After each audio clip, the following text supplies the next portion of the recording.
paz do Senhor, professor e professora do discipulado. Estamos juntos mais uma vez, eu, diácono Raniel, presbítero Otoniel Félix e a nossa querida irmã Miriam, nossa pedagoga. Queremos saudá-los com a paz do Senhor. Estamos juntos desta vez com a lição de número 4 do nosso segundo ciclo do discipulado. Lição esta que tem como título Crendo no Deus Trino. Essa palavra trino já deixa muito claro que servimos a um Deus que tem 3 pessoas e que eu já digo logo, já provocando já de início a nossa curiosidade, será que essa lição é para a gente entender quem é Deus ou será que a gente nunca vai entender profundamente, né, meus irmãos? Falar de Deus assim e compreender, eu acho que é um grande desafio, né? Isso. Nós temos aí o texto base, João, capítulo 1, versículos 1 ao 14. Eu amo o Evangelho de João, porque ele escreve com uma profundidade, um amor e uma característica toda especial que a gente não encontra nos evangelhos de Mateus, Marcos e Lucas, né? Cada qual com seu propósito, mas o Evangelho de João ele começa falando a respeito do envio do Filho de Deus para cumprir uma missão toda especial. E ele começa dizendo, no princípio era o Verbo estava com Deus e o Verbo era Deus, irmã Miriam. Ele não foi criado no momento em que foi enviado à Terra, ele já estava com Deus. Ele já estava era com Deus. Não é verdade? Então, isso é uma coisa interessante de frisar para o aluno, que Jesus Cristo não foi criado para esta missão. Ele já era, no princípio, era o Verbo, né? E aí ele fala que o Senhor Deus envia o seu Filho encarnado, e aí não misturar encarnado com reencarnado, deixar Isso. muito claro que quando Deus encarna é porque ele está tomando forma de homem, mas sem perder a sua essência divina, né? E aí vem aquela grande discussão, ele era 100% homem? Era. E ele era 100% Deus? Também. E aí a gente já começa a ter esse grande desafio, que é compreender a Deus. E eu acho que você e eu, professores, presbítero Otoniel, irmã Miriam, a gente não pode ter a pretensão de querer explicar a Deus na sua profundidade. Aqui a lição, ela se destina a explicar a Trindade, mas não compreender na sua totalidade, porque pode ficar tranquilo, professor, nem eu nem você nunca vamos compreender a profundidade que é o nosso Deus, né? A gente explica, a gente cita, vamos ter versículos falando sobre este Deus trino, desde o Gênesis, no Antigo Testamento, passando pelo livro de Salmos, passando pelos profetas, até o Novo Testamento. A gente tem a figura da Trindade influenciando, participando da história humana em todos os momentos, né? Aqui em João, que é a leitura da lição, a gente vê o momento em que ele assume a forma humana para cumprir a sua missão salvífica, não é? Mas ele não foi criado, ele já existia, ele já era. Pois bem, esse ponto inicial é interessante, mas a gente sempre reforçando aqui, nós temos um propósito de dar dicas pedagógicas, de trocar ideias, de falar sobre este relacionamento, né? Professor-aluno. Isso a gente não pode esquecer, como a gente tem falado aqui. E aí eu pergunto para a senhora, irmã Miriam, nossa pedagoga, me diga uma coisa, por que é tão importante o professor conhecer de perto o seu aluno? Não é? Porque nós vamos falar de um assunto que é difícil de compreender. Então, por que é tão importante eu conhecer de perto meu aluno? Nós sabemos que a aprendizagem ela acontece de diversas maneiras.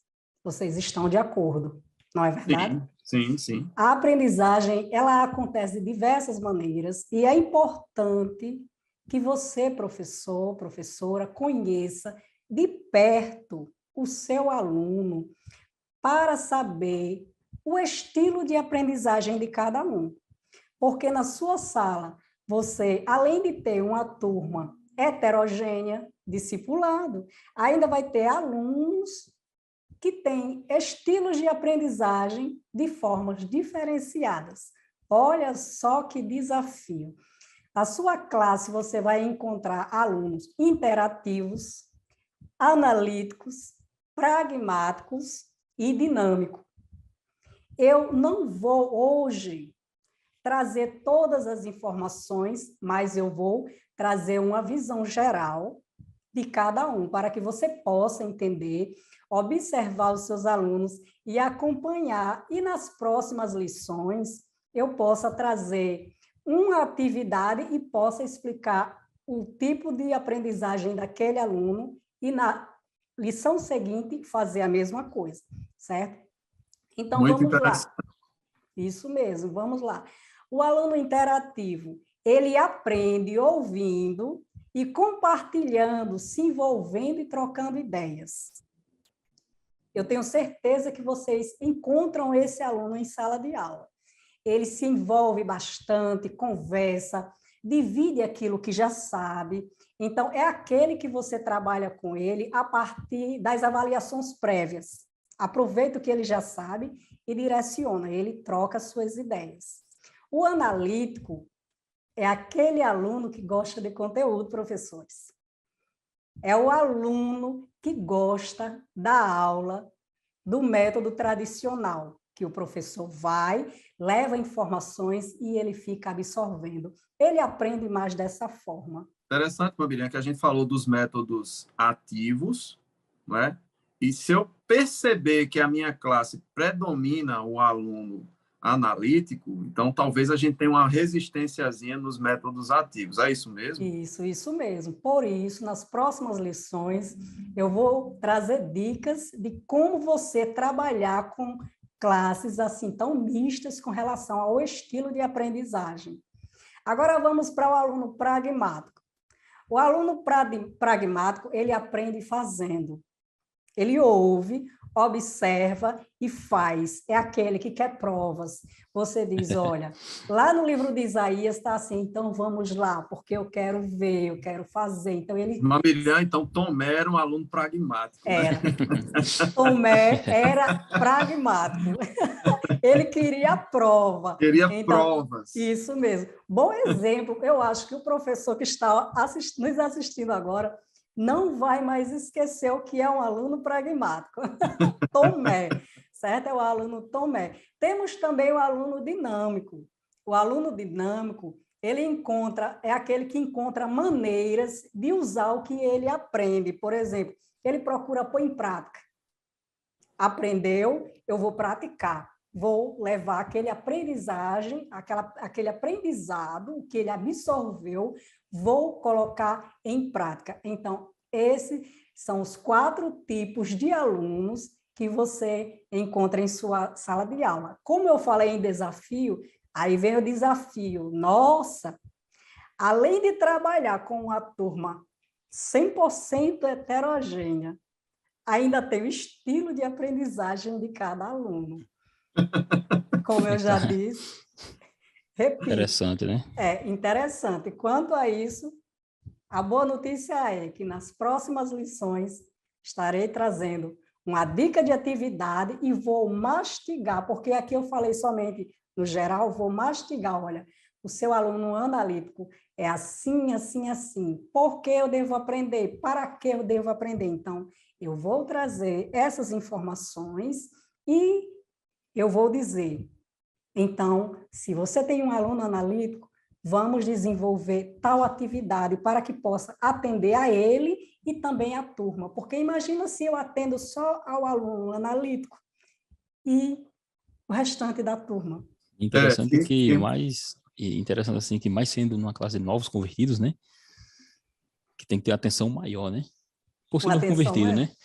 Não é aquele irmão, aquele crente que já está na igreja há um tempo. São pessoas que estão vindo com várias vertentes, vários pensamentos. Um pensa uma coisa, outro pensa outra. Às vezes já tem um conceito pré-estabelecido sobre alguma coisa, alguma doutrina até da Bíblia. Outros não sabem praticamente nada. Mas é justamente com essa visão que eu acredito que tem que realmente aplicar essa questão que você está falando. É Tantas interessante pessoas. porque Marília, porque essas pessoas, elas podem, mesmo com suas características, cada uma delas contribuir de uma forma diferente para uma boa aula. Ou seja, Para aquele uma aluno boa. que interage mais, você pega o exemplo que ele citou, pega aquela informação que ele colocou para fora, que talvez o analítico não coloque, e você já vai puxando aquele novelo dos assuntos, né? Isso dá um norte ao professor. Ele consegue conduzir a sua aula aproveitando os conhecimentos prévios daqueles alunos.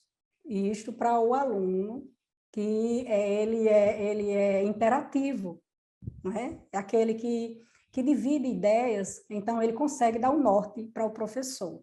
Mas tem alguns alunos, que é um desses aqui, eu não vou falar nesta aula, porque eu quero que o professor volte à próxima aula, que aprende mais quando está em silêncio. Ele aprende mais quando ele está em silêncio. Outro acha que se o professor for procurar outro método de ensino, ele diz, essa aula não é de verdade. Professor, por favor, ministre uma aula de verdade. Por que ele fica me colocando para fazer as coisas? Será que ele não preparou o material?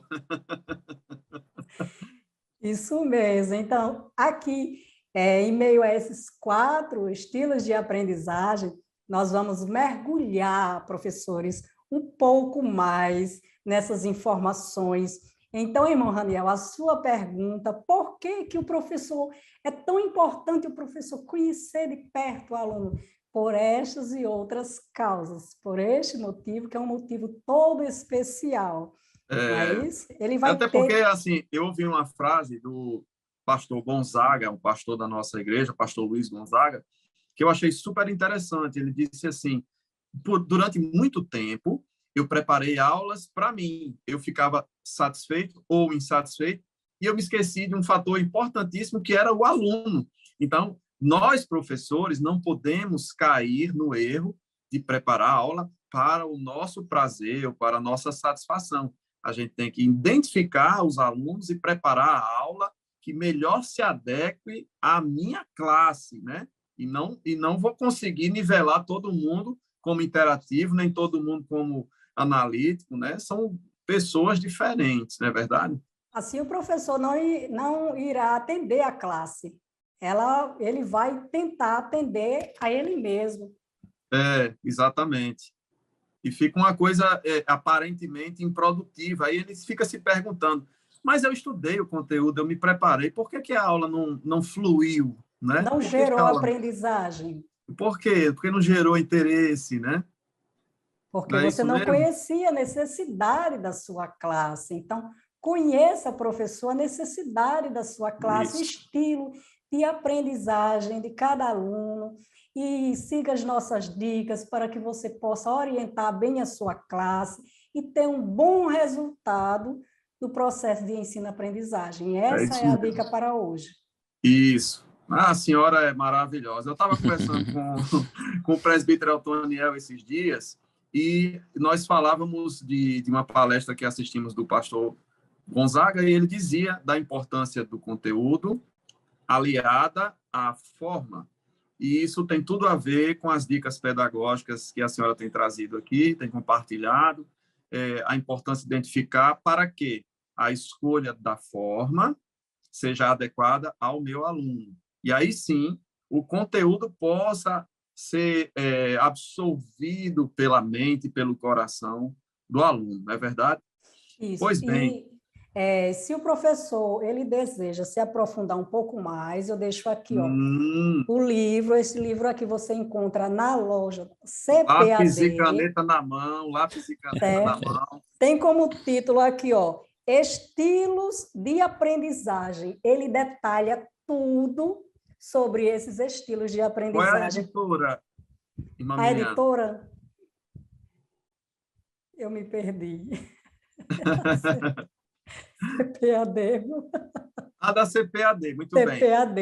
Estilos de aprendizagem da Estilos de editora CPAD. Isso, Estilos Muito de bem. Aprendizagem, editora CPAD, certo? Aqui também o professor vai encontrar inúmeras dicas de atividades para trabalhar com cada aluno com estilos de aprendizagem diferentes.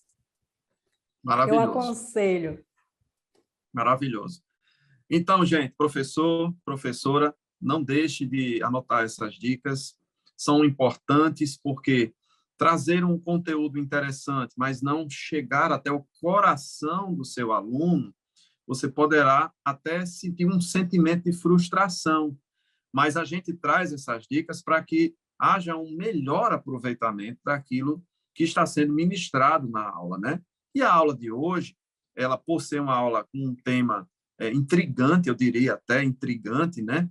Como é que eu vou conseguir, irmã Miriam, presbítero Otoniel, colocar na cabeça do meu aluno que o nosso Deus, ele é trino, ele tem 3 pessoas, né? E, ao mesmo tempo, são um só Deus. Olha que coisa interessante. É interessante. Presbítero Otoniel, me diga aí, o senhor, o senhor com certeza vai poder nos ajudar nisso. Mas me diga aí, na Bíblia, como é que eu posso evidenciar a Trindade?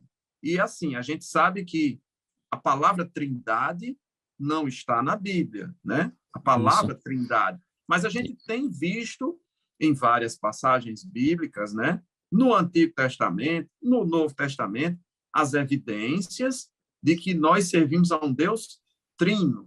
Nos ajude aí, por favor. Professor Raniel, irmã Miriam, professora Miriam, na verdade, como você disse aí, o termo trindade não tem na Bíblia Sagrada, mas tem que ser frisado o seguinte, não é porque o termo trindade não existe ali claramente, explicitamente na Bíblia, que não seja algo aceito ou não seja uma doutrina que deva ser observada. Primeiro ponto. Porque as doutrinas, elas são, como nós dizemos, Raniel, sistematizadas. A revelação de Deus, como falamos até, inclusive, na aula anterior, que nós participamos, ela é progressiva. Deus não revelou tudo de uma vez às pessoas. Então, na Bíblia Sagrada, nós aprendemos que Deus, esse Deus que conhecemos, ele é um Deus que se revela através das 3 pessoas que nós chamamos de Pai, Filho e Espírito Santo. Por isso que o tema da lição de hoje é crendo nesse Deus que é trino. Mas, com isso, nós também vamos observar que nós não podemos, vamos dizer assim, como é que eu digo? Não tem uma palavra mais específica. Nós não podemos desviar a atenção, na verdade. Desviar a atenção do que seria, de fato, a Trindade nas Escrituras. Porque, como você disse, a palavra não aparece, mas a revelação, a Trindade aparece. Encontramos a pessoa no sentido de unidade, divindade de Deus explícita. Só que essa divindade ela vai sendo revelada aos poucos como uma unidade que nós chamamos de unidade composta. Então, nós vamos trabalhando... O que não aparece é a palavra escrita. A palavra, o Isso. termo Trindade. Não Eu vai estava lhe aparecer. provocando. Não vai aparecer, mas a doutrina, a ênfase, ela é clara, principalmente com o Novo Testamento. Um exemplo bem claro, quando nós iniciamos a Bíblia Sagrada, lá no primeiro capítulo já diz, no princípio criou Deus, os céus e a terra sem forma e vazia, havia trevas sobre a face do abismo, o Espírito de Deus pairava sobre as faces das águas. Então, no princípio criou Deus. Aí vamos tratar mais lá na frente, mas de uma forma geral. A palavra seria Elohim, ela está num plural, seria, no princípio criou Deus. Hebraico, né? No original hebraico, ele seria Elohim, né? É plural essa palavra. Por que plural? Nós estamos observando aí que, por ser plural, Deus está já se revelando, vamos assim dizer. É claro que os doutrinadores, os pesquisadores, os teólogos dizem que só com esse termo nós não podemos enfatizar que a Trindade está ali revelada explicitamente, não. Mas a abordagem no capítulo 1º e no versículo também 26, quando sempre vai aparecer nós, façamos o homem, você observe que sempre há um plural nesta unidade. Aí, de uma forma bem sintetizada, é importante observar que a Trindade, esse termo, ela veio ser cunhada ali no século I. Século I, depois de Cristo, porque os doutores da igreja começaram a debater sobre esse assunto e devido justamente a entendimentos contrários à divindade da pessoa de Jesus, à humanidade da pessoa de Jesus, à divindade da pessoa do Espírito Santo. Então, no século I, houve toda uma tentativa de sistematizar isso. Então, de início, esse Deus que é trino, ela foi sistematizada muito antes nas páginas das Escrituras Sagradas. Só que, como eu disse, os doutores da igreja eles passaram a analisar os termos e, vamos dizer assim, principalmente nos primeiros 4 séculos, quando o reino de Deus, através dos apóstolos que já haviam falecido, de seus sucessores, e depois com o Império de Roma, que houve aquela abordagem geral, aí houve os concílios, chegou a época dos concílios, nos primeiros 4 séculos da igreja, houve O primeiro 7 deles, concílios, né, está no livro de Atos, né, que é o concílio de justamente. Jerusalém, mas houve uma série de outros Exato. concílios, né? Esses concílios, professor Raniel, no início da igreja, nos primeiros 4 séculos da igreja, ele, na verdade, veio sistematizar e confirmar, corroborar as doutrinas que se criam, porque eram as tentativas que foram feitas nos 4 primeiros concílios, como eu havia dito, de conciliar, primeiro, a divindade absoluta de Jesus com o monoteísmo, que é crer em um só Deus. Como é que eu creio em Jesus se ele é um homem? E como é que esse Deus é um, e se Jesus é um homem, na visão de alguns, né? E como era que esse Deus estava em Jesus? Então, eles passaram a tentar conciliar, sem sacrificar também a divindade do próprio Pai. Como isso foi feito? Aí começaram os debates, a gente até sorri porque não era uma questão fácil, porque uma vez que apareciam as heresias, aí os concílios foram justamente aparecendo para tentar explicar, de certa forma, isso. Presbítero Daniel, me pastor? permita só trazer essa informação aqui, por curiosidade, eu acho que é interessante. A gente tem o Concílio de Jerusalém, que está no livro de Atos, a gente tem o Concílio de Nicéia, em 325 depois de Cristo, né? Isso. Tem o credo também niceno de Constantinopla, né? Isso, 381. Depois vem o de Calcedônia, 451, e o Atanásio, né? Cerca de ano 500. Então, esses concílios, assim como houve também, alguns anos depois, na Reforma, e mais recentemente também chegando até nós, é sempre uma necessidade da igreja de reafirmar o seu credo, de defender aquilo que nós cremos segundo as Escrituras, não é verdade? Isso, porque no primeiro concílio, por exemplo, em Nicéia, qual era a ideia principal? Estava surgiu um presbítero da igreja ali nos anos 325, no 3º século, por nome de Ário.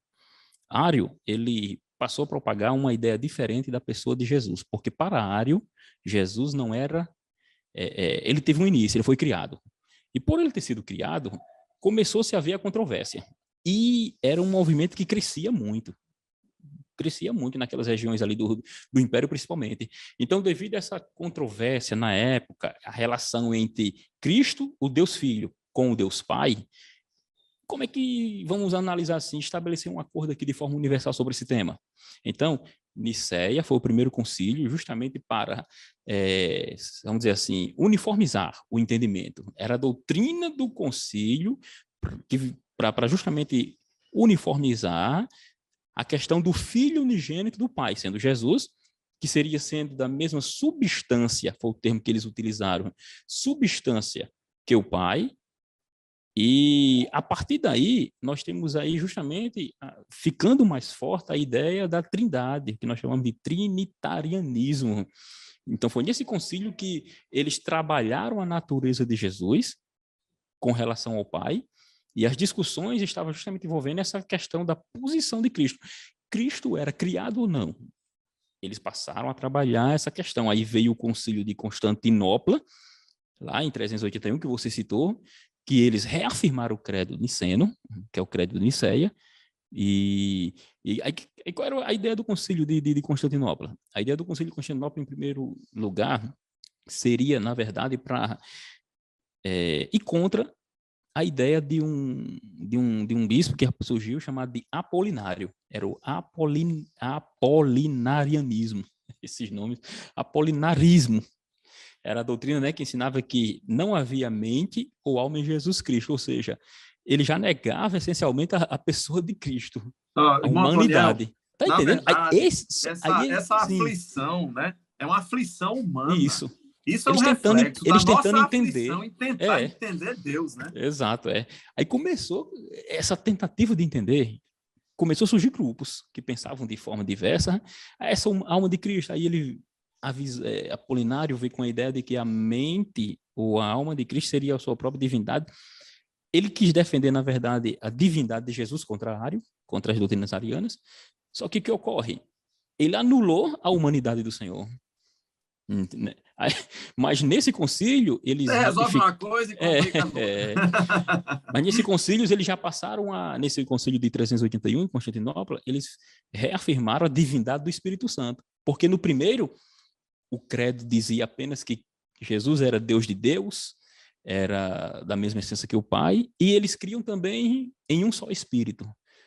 Mas não ficou, vamos dizer assim, tão claro. E começou-se a discutir com relação à divindade da pessoa do Espírito Santo. Reuniram-se em 381 e chegaram à conclusão da divindade da pessoa do Espírito Santo. Ou seja, já em Calcedônia, foi justamente para deliberar sobre essa união hipostática, como chamamos, né? União hipostática. A união das duas naturezas de Jesus. Jesus sendo homem, Jesus sendo Deus. Como é que ele é homem e é Deus ao mesmo tempo? Ele deixou de ser Deus quando encarnou, ele era só homem, ele se tornou Deus, aquela divisão toda por causa do monofisismo. A ideia que havia justamente que em Cristo havia só uma única natureza. Então, em Calcedônia, eles trabalharam essas duas naturezas na pessoa de Cristo. Por isso que nós utilizamos aquela frase, 100% homem, 100% Deus. Interessante, irmão Antoniel, que essas discussões não eram de uma semana, não, né? Não, irmão, não. Era anos. anos mesmo. A gente fala assim, 381, como se fosse um encontro assim, como a gente faz na igreja, no congresso. Não, isso era coisa de meses, né? Discutindo isso. E tal. Meses discutindo com afinco. E era discussão... Eu fico curioso de saber o que é que eles pensavam do Salmo 110. Disse o Senhor ao meu Senhor. Como é que eles saíam dessa, hein? Rapaz. Porque a gente está falando de evidências, né? A palavra de Deus fala justamente. Gênesis 1:26, né? Façamos o homem, isso. E assim, Salmo 110, e assim justamente. Outras passagens que vão dando esses vislumbres justamente. de que Deus sempre existiu na Trindade. Isso. Aí por isso que surgiu essa concepção, essa ideia de que Deus é um Deus trino. Tanto é que, como nós estamos ainda no início, no conceito ainda estamos, né, da lição, ainda estamos no conceito da lição, mas é importante deixar um tempo bem específico realmente para essa situação, para não ficar dúvida, porque a questão aqui é como foi decidido nos concílios e as escrituras mostram assim, a gente vai entrar mais na frente sobre a questão da Bíblia, como ela revela essas pessoas, há um só Deus único, Deus é um. Ok, mas esse Deus, ele na sua essência, na sua divindade, ele é Pai, ele é Filho e ele é Espírito Santo. E não deve se confundir com o modalismo que diz que Deus é uma pessoa, manifestado em três faces. Essa parte do modalismo, né? A gente vai já entrar nela, não, justamente. É a parte da lição, mas realmente são todas questões que vão permeando as dúvidas, né? Aqui é só a título de introdução mesmo. Aqui é a introdução mesmo, porque vem o modalismo, vem o sabelianismo, aí vem o arianismo, sempre ou diminui... Na verdade, a lição ela foi um pouco econômica, porque se a gente for atrás das dúvidas que foram levantadas e dos modelos de como seria Deus, a lição daria assim umas 3 lições só para falar dessas questões. Né? Isso, Ou nós iríamos passar o tempo, o mesmo tempo em que os outros discutiram. Exato, Mas isso é muito interessante, é importante a gente debater isso, né? Isso, porque nós devemos, de fato, informar que há um Deus. Essa revelação ela é progressiva, ela foi sendo revelada aos poucos, mas foi revelada, porque quando Deus diz assim, como nós falamos no início, que no princípio criou Deus os céus e a terra, o Espírito Santo estava ali dando forma a essa criação. Aí quando vamos para João capítulo 1, versículo 1, no princípio Jesus, que é o Verbo, estava com Deus. Ou seja, antes de todas as coisas, ele já estava nesse Deus. Não era no contido, ele estava como um ser pessoal na divindade agindo na criação. Então, isso são provas justamente dessa divindade da Trindade. Nós temos aí o exemplo de Provérbios 8:30, né? Então eu estava com ele e era o seu arquiteto. Dia após dia, eu era as suas delícias, folgando perante ele em todo o tempo. Jesus Cristo, como arquiteto de Deus, participando da criação, né? Esse Deus, o Pai, deu a ordem. Jesus, o Filho, não aparece Jesus no Antigo Testamento, mas o Filho de Deus era o seu arquiteto, o executor, né? O Espírito Santo pairava sobre a face dessa. Está lá a Trindade em todos os momentos, né? Isso, não tem como fugir, não. É o que nos responde Gênesis 1:26, né? Façamos. Nós vemos o quê? Formas verbais que estão no plural e é Deus se comunicando com ele mesmo. Isso. Façamos.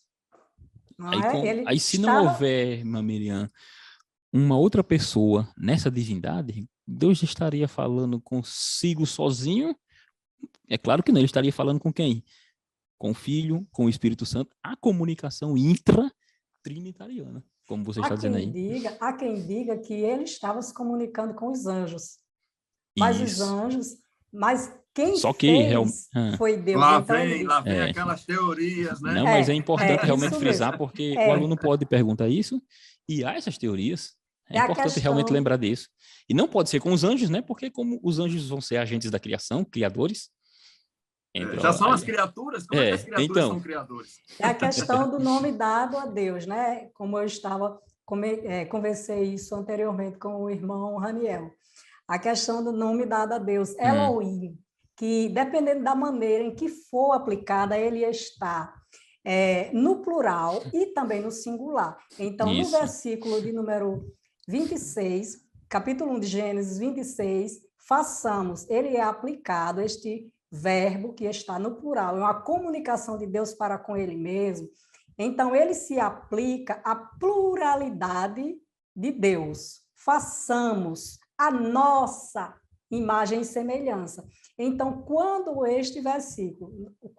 nós partimos para o próximo versículo, que é o verso 27, diz: e fez Deus. Aí, então, a palavra, o nome de Deus, Elohim, já está no plural, já está no singular. Plural não, me perdoe, no singular. Outra pergunta que as pessoas questionam muito, com quem Deus estava conversando?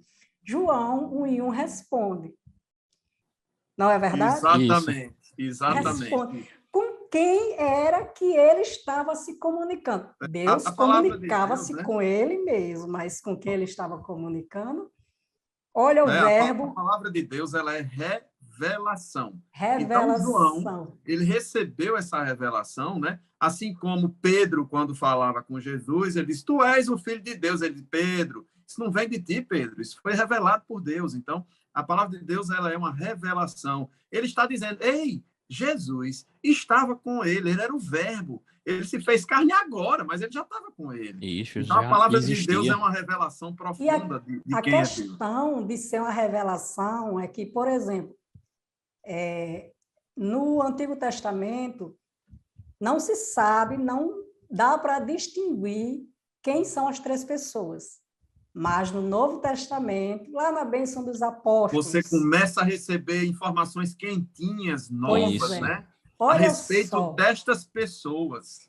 Você já vai saber quem é os três, porque olha, a graça, a bênção dos apóstolos, a graça do nosso Segundo Senhor... Coríntios 13:13, né? A bênção apostólica. 14. Aí a gente tem Mateus 28:19, né? Batizando-os em nome do Pai, do Filho e do Espírito Santo. As pessoas estão aí reveladas. É importante até abrir esses textos para lerem, né? Porque... Olha que forma linda. A revelação. A graça do nosso Senhor, Jesus Cristo, Filho, o amor de Deus, nosso Pai, amor do Pai, e já é o segundo, e a consolação de quem? Do Espírito Santo, que apontam para quem? Que coisa maravilhosa! Aqueles que estavam conversando, Deus que estava conversando consigo mesmo. É como o irmão Antoniel falou, a questão da Trindade, ela é reveladora. Ela vai se revelando. E aí a distinção, né, irmão Antoniel, do Antigo Testamento, ainda como que uma coisa turva a respeito do nosso entendimento, estavam lá, mas a gente não tinha uma clareza. Quando a gente vai para o Novo Testamento, parece que tira assim uma venda dos olhos, Isso, né? fica mais Ou dá uma claro. limpada no vidro e a gente começa a ver com mais clareza as pessoas, Isso. né? Até como falamos, os próprios termos utilizados na Bíblia, tanto lá no grego, como no Novo Testamento, e o hebraico, que é o idioma original, né, das escrituras escritas, você observa a forma como eles eram escritos. Inclusive o famoso Shema de Israel, capítulo 6, versículo 4 de Deuteronômio. Ouve, Israel, o Senhor, nosso Deus, é um. É assim que eles dizem, né? Inclusive perguntaram a Jesus, né? Shema, Israel. É como ele falar, né? Shema, ouve.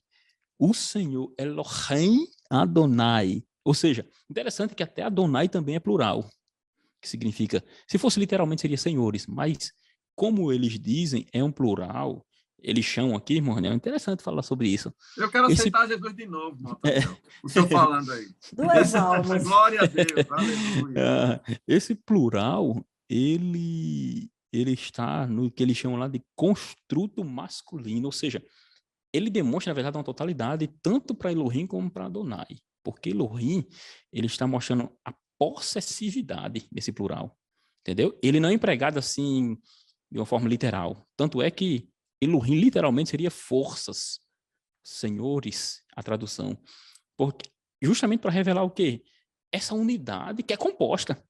E Deuteronômio 6, versículo 4, ele é bem enfático quando diz assim: ouve, Israel, o Senhor vosso Deus é um. Essa palavra aí, é um, é interessante que é reveladora, porque é claro que no Antigo Testamento eles não iam perceber isso. Alguns perceberam até, mas não assim como nós entendemos hoje. Mas se você observar essa palavra ouviram, mas não entenderam. Essa palavra aí, o hebraico, ela tem um significado composto de fato, unidade composta. Se a gente se arriscasse aqui falar, né, seria errado, mais ou menos assim, errado. Se escrevia errado. Pronto. Esse errado, como eles pronunciavam, é mas é uma unidade que é composta para designar, na verdade, a forma dessa unidade. Sabe onde ela vai aparecer outra vez, professor Daniel e irmã Miriam? Lá em Gênesis capítulo 2, versículo 4, quando Deus fala com 2:4, quando com relação e serão dois em uma só carne. E serão dois em uma só carne. É a mesma palavra, erra. Ou seja, esse dois em uma carne seria composto, porque seria o casal.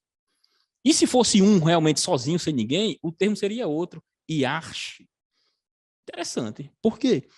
Esse termo seria outro e ele é identificado quando Deus fala com Abraão, diz assim: tu não negaste para mim teu único filho, Isaac, teu único, um também. Mas é único de um só, de fato. Então Deus vai se revelando de fato. Há quem diga, viu, irmão Antoniel?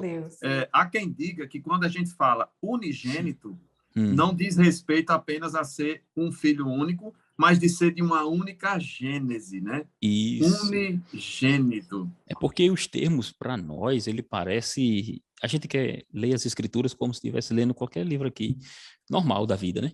A tradução para nossa vai aparecer unigênito, né? Mas como você falou, isso é para demonstrar a unidade que ele tem. Se ele é filho único, único gerado, esse gerado não é a ideia que temos de ser criado, não. Isso. Inclusive, é de ser da mesma origem. Da mesma origem. Gênese, né? Isso, essência, né? Ou seja, glória. O gerado aqui, os termos que usam ele é gerado no Pai na eternidade, ou seja, sempre existiram. O termo gerado é só para identificar a origem dele, de fato. E isso é importante porque é onde entra justamente as dúvidas. Mas ele é gerado, Jesus é filho. Se é filho, automaticamente tem um pai. E quem é pai, quer dizer, quem é filho é até inferior ao pai. Né? Assim, olha pergunta. Só, o senhor agora está entrando na segunda parte da lição. Né? Você já falou de modalismo, já falou desse outro conceito da subordinação, não é, irmã Miriam? A gente começa a perceber, a lição não aborda todas as vertentes, né? Isso. Mas ela aborda 3 vertentes, né? A respeito dessas ideias e que a gente precisa combater, né? Quando a gente vai dar uma aula, que são as heresias que acompanham a igreja Isso. desde o momento do seu nascimento, né? E E são as renascem, viu? ideias heréticas sobre a pessoa da Trindade, não é, irmã Miriam? Isso mesmo. E lá no tópico 2, que fala sobre esses equívocos quanto à doutrina da Trindade, né? As pessoas da Trindade, elas não têm uma relação de subordinação. A igreja, durante toda a história da igreja, né? A igreja enfrentou muitos conflitos doutrinários por causa de heresias infiltradas dentro da igreja. Alguns Perfeito. ensinavam que não existia um Deus trino, pois o Espírito Santo, ele não era uma pessoa. E Jesus Cristo era menor que o Pai. E ainda Então, dizem que o Espírito Santo era menor do que Jesus Cristo, né? É como se fosse uma escadinha. o Espírito Santo sempre estava por último. O Filho era menor que o Pai, e o Espírito Santo não era uma pessoa, ele era uma energia. Um espírito, uma energia.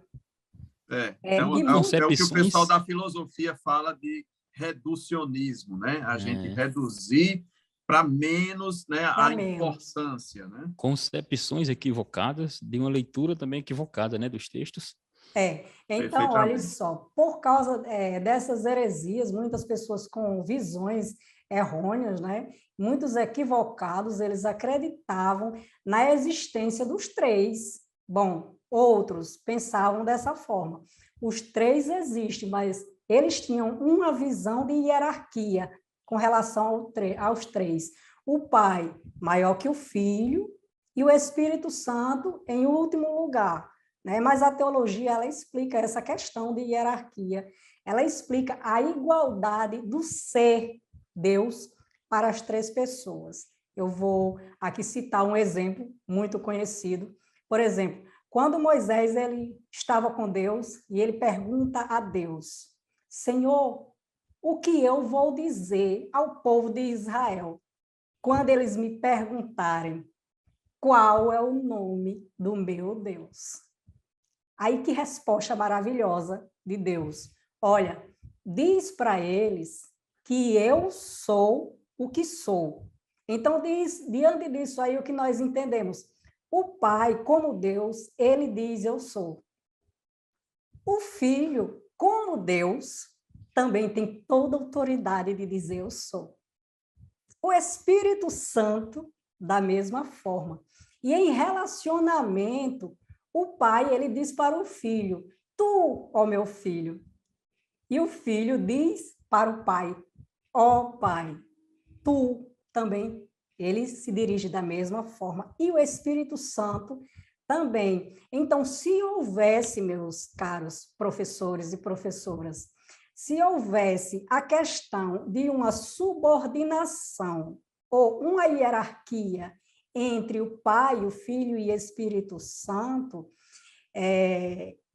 um seria mais divino do que o outro. Vocês E aí a concordam? palavra Isso. estaria trazendo um problema para si mesma, né? Agora, professor, eu acho que essa questão, ela se dá porque, como foi falado em primeira pessoa, segunda pessoa, terceira pessoa da Trindade, esses termos trazem confusão para as pessoas criarem essa hierarquia, como se o terceiro fosse menor que o primeiro. Mas isso Parece um aí... pódio, né? Nós E estamos falando de pódio. não, Mas isso justamente. aí, meus caros, é com relação às funções de cada Isso. um. Professor, Isso é anota essa palavra aí, não pode esquecer. Funções funções, distintas, essência funções, igual. essência Isso. igual. Pai, Filho e Espírito Santo são iguais em essência, poder, glória, são iguais, Nós temos mas até aqui, né, as 5 características, né, que qualquer um dos 3 tem, né? São 5 características que é onipotência, onisciência, onipresença, soberania e eternidade. Aí, vamos lá para a E é hierarquia. justamente... A questão da hierarquia, irmão Daniel. Sim, sim. Quando se fala em hierarquia entre as três pessoas, não com relação a Deus, pois eles são um. Não é isso? Quanto às características, atributos. A hierarquia são mesmos, dadas, né? Pelas ações específicas. Por exemplo, na obra da criação, da história da redenção. Na criação, os três agiram. Não Perfeito. Os três agiram. Por exemplo, o pai cria e elege, o filho redime, o Espírito Santo santifica. Aí, ó, transforma, age, inspira. Aí, olha só que coisa maravilhosa que o coração da gente se alegra. O pai ama, o filho ama, o Espírito Santo testifica desse amor. Eles são três pessoas. Isso mostra com clareza que o Pai, o Filho e o Espírito Santo, eles não têm uma relação de hierarquia. Eles simplesmente trabalham juntos com funções específicas. Isso é um tipo de hierarquia funcional. Então, essa divindade única, que existe o Pai, o Filho e o Espírito Santo na divindade, são pessoas, e daqui a pouco nós vamos também explicar para o professor frisar bem na classe lá o que é ser um ser pessoal, né? Que às vezes confundem com ser um ser humano, né? Isso. O que é ser um ser pessoal na própria divindade, o que seria. Então, não há essa hierarquia subordinacionista. Não. Então, é uma hierarquia funcional. Funcional ou até posicional também, né? Até posicional, de posição. Por exemplo, com relação à redenção, o projeto de salvação, né? O pai criou, o filho executou, então cada um tinha uma função. Uma hierarquia funcional, não de subordinação. Eles trabalham em conjunto, com o mesmo propósito. Irmã Miriam, até em alguns momentos os irmãos ficam em dúvida, quando Jesus Cristo, né, a gente tem aqui a passagem de Lucas 22, que ele fala, Pai, se queres, afasta de mim este cálice, contudo, não seja feita a minha vontade, mas a tua. Aqui existe uma submissão à vontade do Pai para cumprimento de uma tarefa que ele precisava cumprir. Ou seja, ele estava se submetendo à vontade voluntariamente, né? Estamos não falando estava aí da unidade. Subordinado. Da unidade. E estamos falando também aí da sua humanidade, né? Isso. Ele, como homem, de fato, ele veio ser subordinado à missão. Ele, como o Senhor que estava servindo, né, naquela condição humana, e que em breve virá como o Senhor, não mais o servo sofredor, né? Mas o Senhor, Deus Todo-Poderoso. Isso. E algo só para salientar essa questão da humanidade, porque, como falamos aqui, ele estava como homem ali, por isso que ele estava sempre orando ao Pai, em obediência, como realmente um servo, mas não se esquecer que ele, como ser humano, ele não deixou a sua divindade, não. Não deixou de ser Deus. Lembra que falamos no início aqui sobre, no concílio de Calcedônia, onde discutiram esse assunto sobre as duas naturezas, Jesus homem, Jesus Deus? Pronto. Onde tem o termo união hipostática, Paulo vai ser bem claro, capítulo 2 de Filipenses, versículos 5, 6, né, e 7 em diante, que ele vai dizer que em Cristo Jesus, ele como homem, ele deixa a sua glória e é obediente até a morte e morte de cruz. Ou seja, ali, esse deixar a glória ou esvaziar-se, seria esvaziar de certas, entre aspas, prerrogativas, mas não deixando de ser Deus. Ele deixa a sua glória. Interessante que após a sua morte, né, ele é assunto, a gente fala da assunção, os católicos utilizam esse termo, assunção, ele é assunto aos céus à vista de todos, né? Para ficar claro quem ele era, professor. Ele fez isso de forma explícita, né? Retornando para o Pai nas nuvens, como uma forma, assim como foi o seu batismo com João Batista, onde aparece a figura corpórea de uma pomba e uma voz que dizia: este é o meu filho amado em quem me comprazo. Ou seja, a figura da Trindade sempre aparecendo, sempre deixando claro, explícito, que essas três pessoas são o nosso Deus. Um falava, este é meu filho amado em quem me comprazo, o filho estava ali sendo batizado e o Espírito Santo aparecia na forma corpórea da pomba e pousava sobre ele. Perfeito. Isso. Diante disso aí, o que vocês estão falando, que é interessante, é que no subtópico, caro professor, se você desejar abrir, para não se perder, que fala sobre as pessoas da Trindade não serem modos diferentes de Deus, mas sim elas são iguais em atributos e divindade. Vou continuar falando sobre os equívocos que desencadeia muitas heresias, às vezes até mesmo dentro da igreja, né? Com o pensamento de proteger a imagem de Deus como uma pessoa, e não como três. O monarquianismo, ele assumiu duas formas primárias para defender o quê? A imagem de Deus. Primeiro, ele dividiu em duas partes, a dinâmica e a modalista. O monarquianismo dinâmico, ele começou com uma visão errônea de Jesus Cristo, de que ele era o quê? Um homem simples, como eu e você, mas depois que ele foi batizado, então o Senhor Deus, ele capacitou Jesus Cristo para que ele pudesse realizar tantas maravilhas. Isso era o dinâmico. Já o monarquianismo modalista, ele defendia que Jesus era Deus, que o Espírito Santo era Deus, mas era apenas manifestações. Por exemplo, não separava a substância, né? Não. Deus lá no céu se manifestou como Pai na criação. Né? Isso. Uma manifestação. Por isso Deus... mesmo, viu, irmã Miriam? Essa questão de ser um só se manifestando de forma diferente, o modalismo, né, também é conhecido como unicismo, que é a questão, a ideia de um único Deus se manifestando de formas diferentes. Sim. E modalismo então, porque se apresentava de modos, né?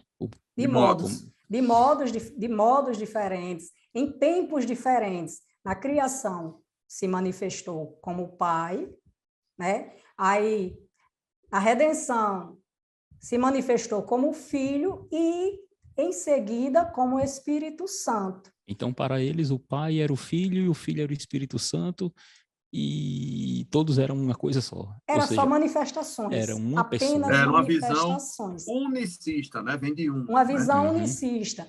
Mas a Bíblia é clara. Deus é único, não é verdade? Porém, três pessoas que formam um. Coeternas e também coiguais. A prova disso é Lucas, eu anotei aqui para não esquecer, Lucas 22 e 42. Observem que interessante. Lucas 22 e 42. Jesus, uma pessoa, ele orou a quem? Ao Pai. Duas pessoas, não é? Aí, outra prova. João 14, 26. O Pai e o Filho enviaram ao mundo o Espírito Santo. Três pessoas. Então, isso é prova de que Deus, ele é três pessoas, ele é trino, mas em essência, poder, glória, majestade, ele é um Deus. Perfeito. E aí a gente tem os extremos, né? Porque uma visão é unicista, onde é um Deus se manifestando de forma diferente, ou no modalismo. E aí tem o outro extremo, que é o triteísmo, que seriam três deuses agindo, né, Miriam? Como eu falei, Deus é um. Enquanto o monarquianismo, o que nós estávamos discutindo ainda há pouco, eles ensinavam que o Pai, o Filho e o Espírito Santo eram apenas manifestações divinas, o triteísmo defendiam que os três eram três pessoas ou três deuses distintos, certo? Como, por exemplo, irmão Raniel é uma pessoa, eu sou outra, pessoas independentes, deuses independentes. De substâncias De diferentes, né? substâncias diferentes. O triteísmo defendia essa imagem. Mas eu quero convidar vocês para abrir suas Bíblias, lá em Isaías, vocês, meus irmãos, para a gente discutir isso aqui. Substâncias diferentes, três deuses diferentes. Mas vamos abrir Isaías 43, 11 ao 13, só que o 13 é só a parte A. Aqui na mão. Olha, muito bem. Olha o que o triteísmo defendia. Três deuses, três pessoas, três deuses, três essências diferentes, né? Então, vamos lá o que diz Isaías, porque estou pedindo para abrir, a Bíblia responde todas as nossas dúvidas. Não é? Então, o irmão Raniel, leia até o 13, parte A. Agora, diz assim, eu sou o Senhor, e fora de mim não há Salvador. Eu anunciei, e eu salvei, e eu fiz ouvir. E Deus estranho não houve entre vós, pois vós sois as minhas testemunhas, diz o Senhor, eu sou Deus. Ainda antes que houvesse dia, eu sou.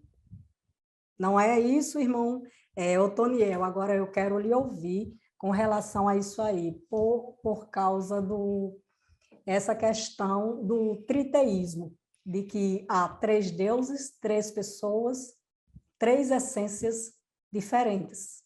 E o que diz esse versículo diante dessa doutrina, desse ensinamento do triteísta? Herética, né? Herética. Essa doutrina herética. Nem toda doutrina é boa, viu, gente? Isso, nem toda doutrina é boa. Por isso é bom você ter sempre a sua Bíblia na mão, conhecer bem a sua Bíblia, porque, como eu já falei, a Bíblia responde todas essas coisas. E aqui, como eles afirmam, até hoje, tem muitas pessoas que ensinam isso, que são três deuses, três essências diferentes, não tem como não ser, mas a palavra diz, nós acabamos de ler, há apenas um Deus. Interessante. Me permitam, por favor, só um minutinho. A gente está aqui em Isaías 43, e o versículo 12, a parte A, ele mostra as funções do Pai, do Filho e do Espírito Santo claramente. Primeiro ele diz, eu anunciei, Deus. O segundo diz, e eu salvei, Jesus. E o terceiro diz, e eu fiz ouvir, que é quem convence, que é o Espírito Santo. Glória a Deus. Interessante. Porque, de fato, sim. Diga, irmã. Olha só, a questão, como eu estava falando, três essências diferentes, mas aqui nós vemos três funções do nosso... Ele dizendo, eu sou. Eu sou. Né? Três funções do eu sou, o que nós ainda há pouco comentamos sobre as funções específicas dadas, distribuídas para cada uma das pessoas da Trindade, a qual eles trabalham por hierarquia em funções, não é isso? Funções específicas. Mas... Me permita só fazer mais uma colocação. A gente tem essas três partes aí, que na lição estão com os seguintes termos: subordinacionismo, que a gente também conhece como unitarismo, ou seja, só Deus é quem é o maior e os outros são menores. Depois a gente tem o modalismo, que também é unicismo, ou seja, só um Deus se manifestando diferente. E depois tem o triteísmo, que são três deuses. E aí eu estaria não no monoteísmo, mas no politeísmo. Politeísmo. E aí a gente faz um fechamentozinho aqui, eu anotei o seguinte: os triteístas acreditam em mais de um Deus. Os unicistas confundem as pessoas. E os unitaristas separam a substância. Mas, olha, eu não E sou tão inteligente assim, não, viu? Eu tirei isso aqui, ó, da nossa Nossa declaração de declaração de fé. fé. Da nossa declaração de o que fé. é Eu até importante quero falar sobre isso que é aqui. importante o professor levar para a classe, Eu porque até peço é um livro de doutrinas. eu até peço aqui a vossa vênia, né, na linguagem aqui do nosso É, doutor Otoniel, peço a É, vossa da, vênia, né? da, Porque a gente uma está com um tempo dica, assim já estourando, a gente acaba se empolgando, a gente gosta de falar é, mesmo sobre isso e a gente se um- empolga um pouco. Mas nosso tempo está um pouquinho apertado, eu vou dar uma uma corridinha dica aqui que no eu quero final. deixar é que, para trabalhar a questão da trindade com o aluno, é importante se trabalhar com esquema, porque já que é um assunto um pouco delicado para se trabalhar com o discipulado, ele não vai entender apenas com palavras. Então, o professor pega Coloca um desenhozinho, né? coloca o desenho, use um quadro branco, Pai, Filho e Espírito Santo, coloca os atributos para todos, não é isso? E depois coloque funções, você vai mostrando, e assim praticamente você vai desenhando a sua fala. A partir do momento que o professor cuidadosamente vai desenhando a sua fala, o aluno ele vai absorver aquelas informações com mais facilidade e irá aprender com mais clareza e o resultado da aprendizagem Aquela será história da melhor. pirâmide, né, que a gente já conversou aqui. Vou vendo, vou tendo, vou aguçando os meus sentidos, né? Em vez de só ouvir. Mas assim, eu vinha falando e a gente já está caminhando para o finalzinho da nossa lição. O senhor quer falar, presbítero sim, Antoniel? só com relação a essa questão que a irmã falou sobre não confundir, né, as pessoas na divindade, porque ser um ser pessoal aqui é ter intelecto, é ter vontade própria, é ter, não é ser um ser humano.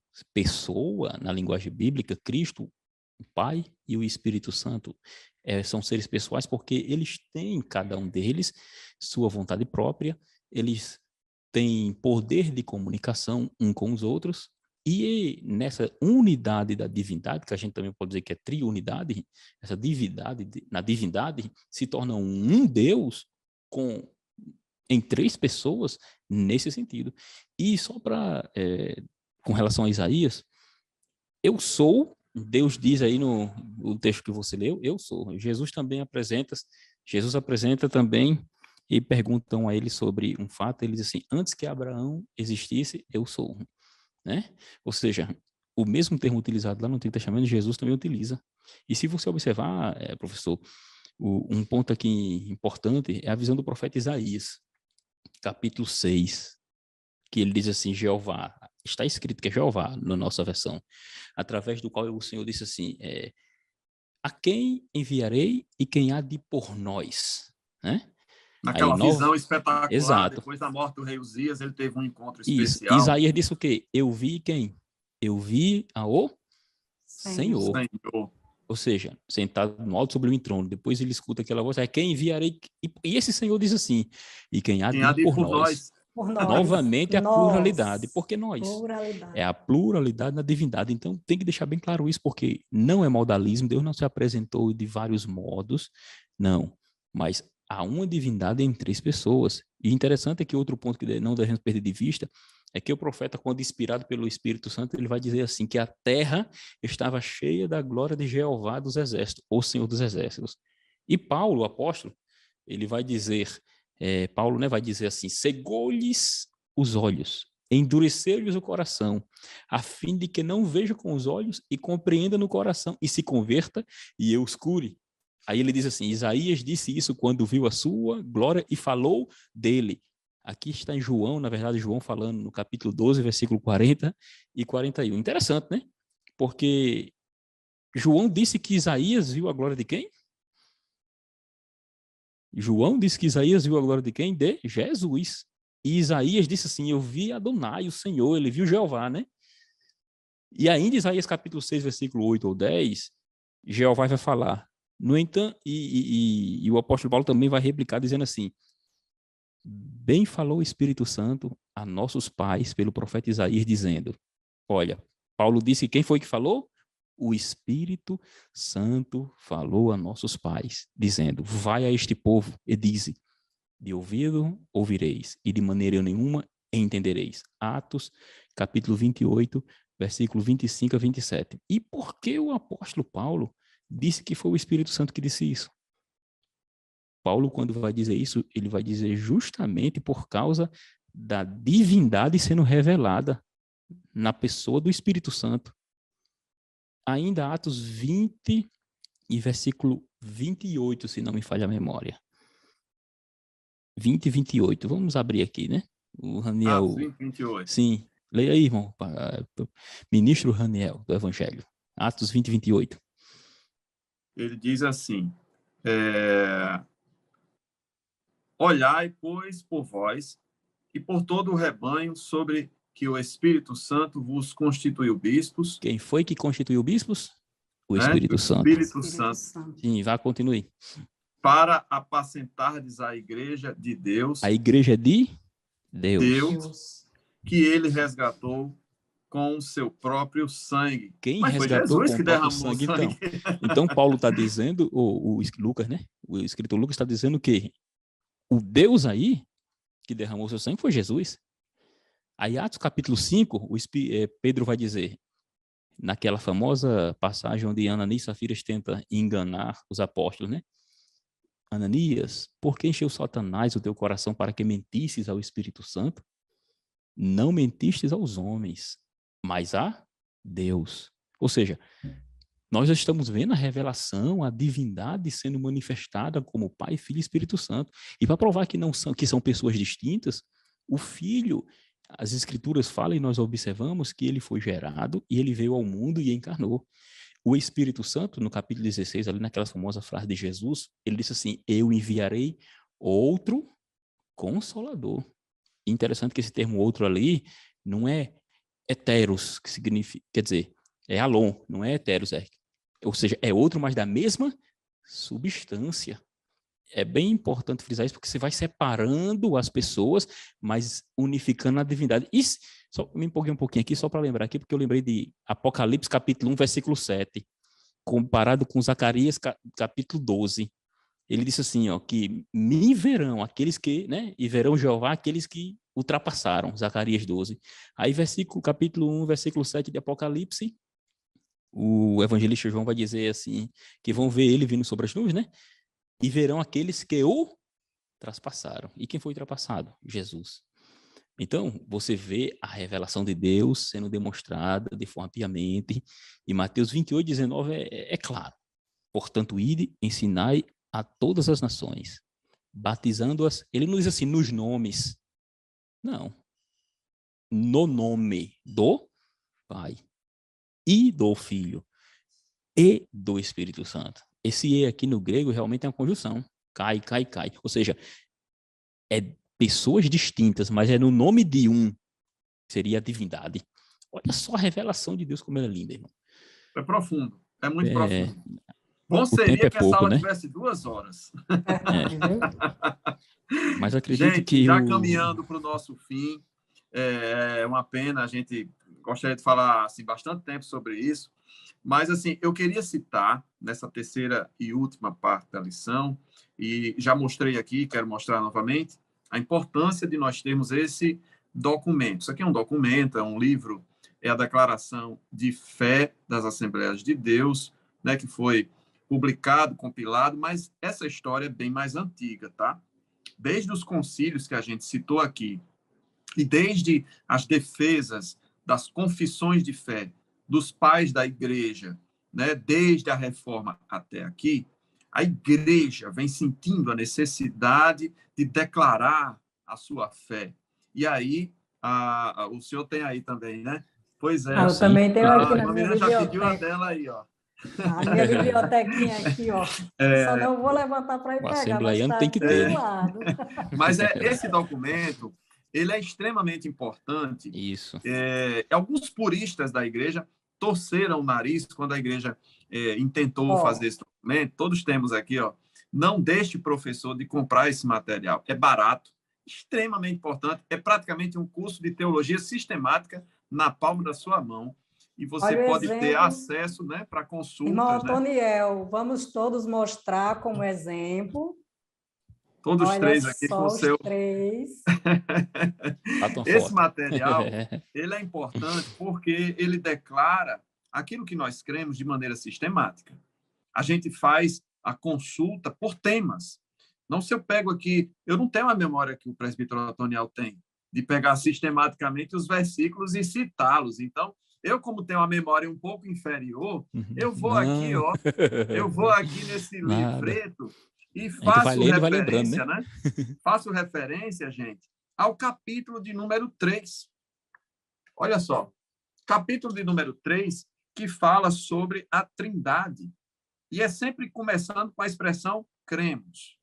Isso fala da fé que nós abraçamos e que está na palavra de Deus, muito bem defendida, e que aqui, o capítulo 3 não é nem muito longo, o seu professor, a senhora professora, consegue ler antes da aula sem muito problema, porque vai da página 39 até a página 43, 45, alguma coisa assim, porque ele vai dando as referências de 47, 39 a 47, e aí você vai ver tudo sobre a Trindade, a unidade, né? E fala desses pontos que a gente citou aqui, unicismo, unitarismo e triteísmo, que aparece na lição com outro nome, mas é basicamente o mesmo cerne, a mesma questão, e que vai traçando aqui as informações que nós precisamos deixar muito claras, com referências bíblicas, né? Com uma explicação clara, concisa, e que diz respeito à Trindade. Então, aqui tem uma teologia sistemática compilada, a gente recomenda profundamente para várias lições, tá? Não é só para a lição em questão, não. Para várias lições que forem necessárias, isso aqui é um material de consulta, é um material de estudo, e que, especificamente, no capítulo 3, fala sobre a Trindade. Então, essa declaração de fé, ela mostra esses pontos aqui. No final, termina falando sobre a família, né? Porque o ministério envolve a família, mas envolve todos os principais pontos, as principais doutrinas que estão claramente mostradas pela palavra de Deus de uma maneira sistematizada, de uma maneira organizada. Isso iniciou no Brasil com nossos pioneiros, né? Daniel Bergo, Navinga, eles começaram a publicar nos jornais. Depois, os dois jornais da época, eles se fundiram e se tornaram o que hoje nós conhecemos como Jornal Mensageiro da Fé. E esses cremos, né, foram sendo publicados ao longo dos anos. Em 2017, acredito eu, esse material foi compilado, foi colocado aqui como um verdadeiro curso de teologia. Então, a gente recomenda esse material, tá certo? E aqui, na parte final da lição, a gente tem o Deus Trino operando nas vidas de nós crentes, né? Então, aqui no primeiro ponto, 3.1, eu quero falar rapidamente o seguinte: Deus enviou seu Filho, que depois enviou outro Consolador. Algumas pessoas utilizam esses textos para dizer e defender a subordinação. Então, é importante, mais uma vez, frisar que não há subordinação, mas as pessoas da Trindade agindo de acordo com as suas funções, né? Então, essa distinção é no sentido do serviço, função, né? Isso precisa ficar claro. Ele age de uma maneira amorosa, item 3.1 da lição, item 3.2, de uma maneira servidora, né? Jesus Cristo como servo, e aí quando ele voltar para buscar a sua igreja e depois para o reinado do milênio, não virá mais como servo, mas virá como Senhor. Quando ele vem como servo, ou seja, de uma maneira servidora, ele abre o livro de Isaías, o que hoje nós conhecemos como capítulo 61, né? Mas ele abre as escrituras lá no templo e ele fala: o Espírito do Senhor, Espírito com E maiúsculo, né? Espírito do Senhor é sobre mim. Então, ele deixa claro a sua divindade, ele fala com autoridade. A gente também vê isso naquele Sermão do Monte, né? Que na Bíblia também não tem esse nome, Sermão do Monte, esse nome foi dado por Agostinho.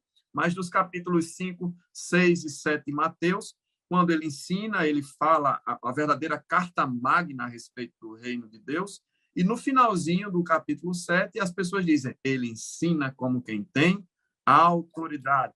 Então, ele vem com essa servidão, né, cumprindo a tarefa de nos salvar, né, e ele age, finalmente, de uma maneira comunitária. Deus sempre age de maneira comunitária. Mesmo o Filho encarnado, agindo para nos salvar, ali está presente, a gente acabou de citar Isaías 61, o Espírito do Senhor sobre ele, a figura de Deus aprovando quando João Batista o batiza. Então, sempre Deus age de maneira unitária, comunitária, e aí ele requer de nós essa mesma comunhão. Deus, o Pai, o Filho e o Espírito Santo vivem em plena e absoluta comunhão, e eles passam essa lição dessa ação comunitária para que nós, seus servos, a igreja, também haja da mesma forma, né? E a gente tem essas dificuldades de compreensão, mas a verdade é que, lá em Eclesiastes, capítulo 3, também é citado que Deus coloca a eternidade no coração do homem. Então, por mais que a gente não compreenda, e aí eu vou concluindo a minha fala, por mais que a gente não compreenda, existe uma inquietação no coração humano a respeito de saber quem é Deus. Essa satisfação, esse conhecimento só vai ser plenamente satisfeito quando nós estivermos na glória com o Pai. E assim eu encerro a minha fala, me despeço de você, professor e professora, né? Desejamos uma aula maravilhosa para vocês. Nosso tempo já estourou bastante, então eu quero passar a palavra aqui para os meus amados Otoniel e irmã Miriam, para a gente encerrar o comentário desta lição. Eu agradeço, né, mais uma vez a oportunidade, e sempre frisando que há uma divindade na Trindade, mas não são três, não se esqueça disso, 3 deuses. Há um só Deus, o Pai, o Filho e o Espírito Santo. Amém. Eu quero somente agradecer a você, professor, professora, que esteve conosco até agora, este momento. E, mais uma vez, gostaria de lhe convidar para a nossa próxima aula, que será, nós iremos estar aqui com a lição de número 6, que tem como tema Crendo em Jesus Cristo. Ainda essa lição ainda está relacionada, ainda fala sobre a doutrina da Trindade, pois a doutrina... Mas agora cristologia, né? Isso, cristologia. Pois a doutrina da Trindade são as lições da 4 a 9, com exceção da 7. Então, fique conosco agora e esteja conosco nas nossas próximas aulas. Receba nosso abraço e que a paz do Senhor esteja sobre as suas vidas e tenha uma aula excelente. Muito obrigado. A paz do Senhor. A paz do Senhor.